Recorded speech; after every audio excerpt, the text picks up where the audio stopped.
Hi, I'm Alex Russell-James, and this is my presentation on psychology and biomechanics. Firstly, we're going to talk about different personalities. Okay then, in 1974, a man called Sage came up with a theory that individuals have characteristics to become motivated. Motivation is the force to achieve certain goals and ambitions. Okay, everything we do is always affected by motivation. Okay, there are two types of motivations. There is intrinsic and there's extrinsic. Intrinsically motivated people learn just because they enjoy the task, whereas extrinsically motivated people do it just for an overall reward, such as money and trophies. Okay, the certain things that affect our motivation when performing are the coaches and the captains, as you can see there, the environment, and the influence of the people in the environment. Okay, now moving on to aggression. Aggression is any form of behaviour directed towards the goal of harming or injuring an individual. Okay, then there are two types of aggression founded by Savelle in 1980. There is hostile aggression and there is instrumental aggression. Hostile aggression is actually planning to cause harm to an individual, as you see there.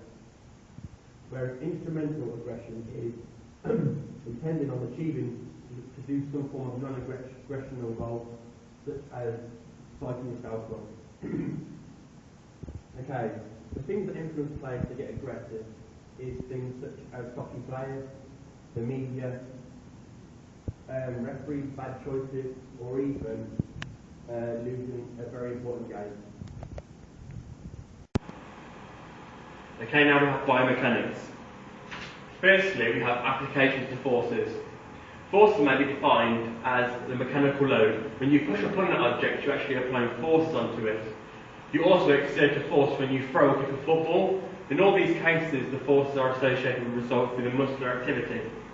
Okay, now there are two types of ways to apply force, internally and externally. Internally is basically happening inside the body. For example, a bicep curl, where the bicep muscle pulls on the radius to cause the bicep to contract. Externally is happening outside the body through the action of gravity. So an example of this would be on a bungee jumper, where the bungee cord begins to use an upward force upon the fallen bungee jumper. Here we have the lever systems. In the human body there are three types of lever systems. All are different and all have three elements. You have an element called the fulcrum, which is the pivot where the lever rotates. You have the load, where the force is applied on the lever, and you have the effort, the force is applied by the user of the lever system. Okay, now moving on to lever one. You have fulcrum in the middle, you have the effort and the load either side. The effort is getting pulled down. An example of this would be hyperextension of the neck joint, whereas the fulcrum would be in the middle of the neck joint, the posterior muscles are getting forced down by the effort, and the load would be the face getting pulled back. Okay, now lever two would be the effort getting in the middle, the fulcrum is and the load on each side. On this one, the effort is getting pulled up, that is the bicep muscle. The fulcrum is on the elbow joint, and this long bar here would be the forearm, and as the load would be the weight on the other side. Lever three now, the most commonest lever in the body, in the human body, whereas you can see the effort's on the other side, but the load is in the middle and the fulcrum is on the end.